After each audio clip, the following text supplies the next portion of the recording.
Today, we're going to be talking about time management. Time management is a topic that everyone can improve upon, whether you're an expert and very organized, or maybe have a tendency to procrastinate. Time management is definitely key to success with any project, exam, or even working environment. Today, we're going to be discussing to-do lists, prioritization, taking breaks and the importance of doing so, the rack method, and then finally wrapping up with some things to think about. So writing to-do lists. To-do lists are essential. Writing a to-do list could be something like writing out all the steps that you need to take care of on a project on a sticky note or on a piece of paper, potentially on your computer or your computer screen. There are some applications that you can explore too that your computer, such as notes or reminders, or even setting up something like an account that sends out reminders to you.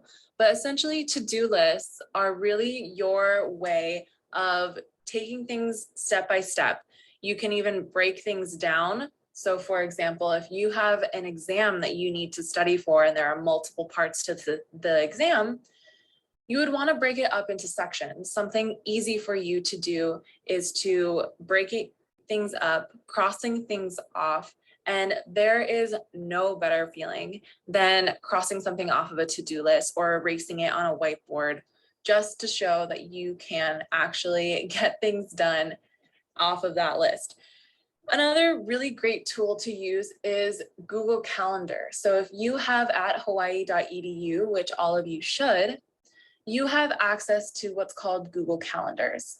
And I'm sure many of you use this, but Google Calendar essentially helps you by setting reminders for whether you're about to turn something in, potentially you have a Zoom meeting or a group meeting, or maybe even a class that you have to remember because sometimes you just forget and things get crazy busy. So to-do lists are to help you organize your thoughts and write it down. Because oftentimes when we're in the midst of our semester, maybe in the middle of finals week, things get pretty crazy and things get very busy. So we have a tendency to forget. So by writing things like to-do lists, it'll help us not to only remember what is coming up, but what we need to do to accomplish whatever goal that might be. Prioritization. Prioritizing your task is key to time management. Whether you're creating a to-do list or just trying to get together all the different tasks that you need to get done for a certain assignment, or maybe you have a bunch of assignments, whatever it may be, prioritizing your task in order of importance will help you get there. We always have a lot to do, but not everything needs to get done right away. So doing things like prioritizing by order of importance, such as maybe something is due tomorrow, so the thing that's due in a week can be put off for a little while. Things like that. So ordering in by due date, or maybe even how fast you think something can get done. Maybe you want to get something done and off of your to-do list because you can get it done in 10 minutes. And save the thing that that needs to take a couple hours for right after that. So when you're setting priorities, you want to make sure to take into consideration things like deadlines, your to-do lists, maybe even breaking up your to-do list into even more specific sections, as well as how long it's going to take you to complete the tasks that you need to get done. So now I'm going to be touching upon the importance of taking breaks. Our brains are not hardwired to study or focus for hours and hours and hours on end. Although I'm sure many of us have pulled an all-nighter, it's not going to do as much good as starting early studying and breaking it up into sections, maybe doing a few hours or like an hour or two each day for a week versus a cram session in the library for hours on end, waking up, maybe doing 30 minutes of sleep and taking a test in the next morning. So Taking breaks is very important to any studying or even your work ethic. Doing something as simple as doing 30 minutes of studying with a 5-minute break to scroll through Instagram or social media, or maybe even a longer break. So if you're doing an hour and a half of studying and taking a 20-minute break to watch a quick episode of Friends, or I personally love the show New Girl. So making sure that you have that break will prolong your studying, and you won't be as mentally exhausted after studying for a couple hours on end. There are things on YouTube that are pretty cool where you can actually set up a timer, or you can find a timer that does things like 25 minutes on of studying with a 5-minute break, or 30 minutes on, 5 minutes off, 30 minutes on, 10 minutes off. So figuring out what's best for you and what's best for your mental health and your studying is key to any kind of studying or group project or study session that you might be doing, work session that you might be doing. And it's actually going to help you in the long run so that you're not as exhausted after studying or after working for the day. So taking breaks can be something like getting up and going and grabbing a cup of coffee, or grabbing a snack, grabbing some water, because water is very important, or going outside, doing something like walking the dog down the street and back. Or if you're like me, I'll always pick up my phone and scroll through Instagram. So whatever break you need to do to get yourself going for the next study session, definitely do it. But you have to hold yourself accountable too. So if you're doing a 30-minute session of studying with a 5-minute break, you need to make sure that 5-minute break doesn't turn into a 2-hour break. So making sure you're following the timer is key to taking breaks, and actually setting a timer will definitely help with this too.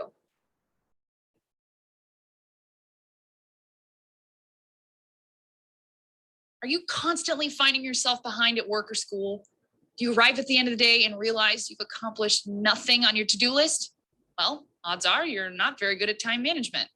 And that is not doing your psychological health any favors. In fact, a study published in Work and Stress found that workers who didn't productively manage their time felt less in control of their lives.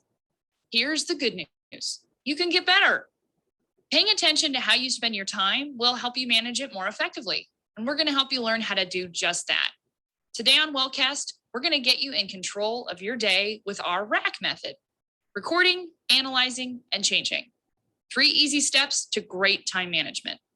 Pause and print a copy of our handy Wellcast day planner. Finish printing? Let's dive in. Step 1, recording. When you wake up tomorrow, note the time in your day planner. As the day progresses, write down everything that you do. Yes, we mean everything. The 10 minutes you spent getting dressed, the half day of productive work, the hours you spent between social networking sites, we mean it all. Keep this up from the time you wake up until you go to sleep. Step 2, analyzing. At the end of the day, go through the schedule and highlight any chunks of time that you don't feel were used productively. Pick out your 5 biggest time wasters in your day. Be honest with yourself. You spent a half an hour by the coffee machine talking to your coworker. You spent an hour on Facebook, and you stared into space for 20 minutes. Come on, you get the picture. Especially focus on the time wasters at work. Why? A study published by the British Medical Journal says that workplace stress is minimized by effective time management. It also says that workplace stress bleeds over into home life and undermines a relaxed life at home. Here's the ugly part. Add up the time you wasted. How much productive time did you blow on activities that got you no results? Step 3, changing. Now it's time to come up with a way to get that time back. Here are 3 ways to change your time-wasting habits and become a better time manager. Prioritize. To-do lists are a really effective way to manage your time and your priorities. Limit the number of tasks you have on this list to 5 and assign rankings to them in order of importance. Declutter. Not only is decluttering great for your health, but you won't waste time digging around piles of stuff to find that one piece of paper that you really need. Check out our Wellcast on Clutter for some helpful tips on lightening your load. Schedule. Hey, we all try to kill two birds with one stone, but odds are multitasking will actually just stress you out and delay you even more. Instead, set aside blocks of time for individual activities. For each activity, set start and stop points. This way your day is cleanly segmented. Then stick to this schedule. Try going 1 week using these tips to reduce your wasted time. At the end of a week, go figure out where you've improved your time management skills and how much time you've saved. Let's recap. Today, you learned how to manage your time better by using our Wellcast rack method. You recorded, analyzed, and hopefully changed how you use your time. And you did this by learning how to prioritize your most important tasks, declutter your workspace to save you time, and you learned how to build yourself an effective schedule to block out your day. Hey, how did rack work for you? We want to hear how much time you were wasting and how much you're saving now. Tweet us at WatchWellcast, email us at watchwellcast@gmail.com, or leave a comment down below. We'll see you next time.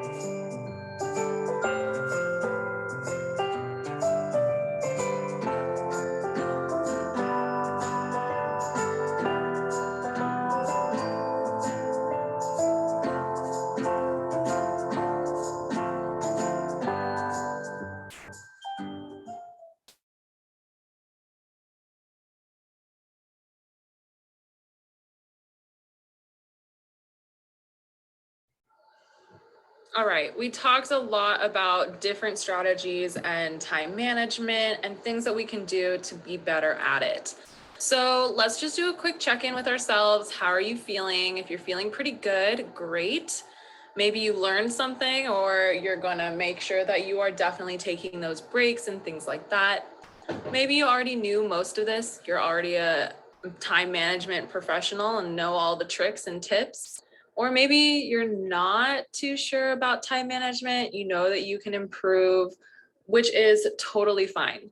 So take a second to check in with yourself and see how you're feeling about this topic. All right, hopefully you took a second to check in with yourself about the topic of time management. Now, here's some things to think about. What do you do to help manage your time when you have an exam or an important project coming up? Do you take breaks? Do you want to start taking breaks? Do you write to-do lists? Do you use things like Google calendars, or make sure that you are holding yourself accountable to the different on and off studying that you might need to do? So think about some things that you do well, and things that you think you can improve upon. Some apps and things to explore. There's apps out there that can help you do this too. Not only YouTube can help you with the breaking, like taking breaks and breaking on your study session, but there are things like my homework app that can help you set reminders. Google Calendars helps you set reminders. If you have an Apple computer, there's even a reminders app that's already pre-installed into your computers. So what do you do, and what do you think that you can improve upon when it comes to taking breaks?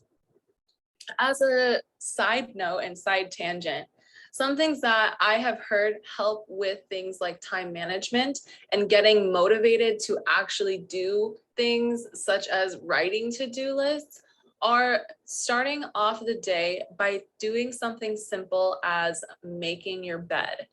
So I know it might sound kind of cheesy or eye roll, okay, mom, let me make my bed. But in reality, when you do something, when you first wake up and you accomplish a task, such as making your bed, maybe it takes a minute or two to do so, you already have that feeling of accomplishment. So, and that will help hopefully carry throughout the day and throughout all of the things that you need to get done that day. So that's a pretty cool, helpful tip you might want to try too when you're about to start writing your to-do list for the day, or look at your calendar of all the meetings that you need to go through.